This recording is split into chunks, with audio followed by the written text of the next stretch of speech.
લગણ નીમ નહીં શકું.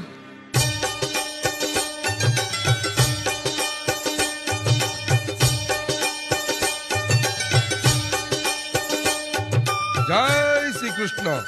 જય શ્રી કૃષ્ણ. ક્યાં જાવું છે બાપા? દ્વારિકા. તે હું એ દ્વારિકા જ જાઉં છું. બેહી જાવ ને ગાડામાં.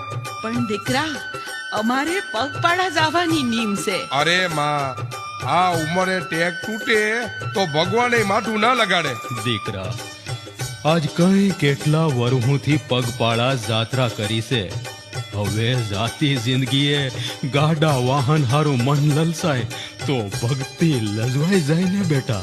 ભગત, અંતર્યામીથી હું સૂકવું હોય હે? ઈ તો દીન દયાળુ છે. આવો હાલો, આ મમત મેલી બેહી જાવ. દીકરા, તારી લાગણી હારું માન છે, પણ પગપાળા જવામાં જ અમને ભક્તિનો હાસો આનંદ મળે છે. હવે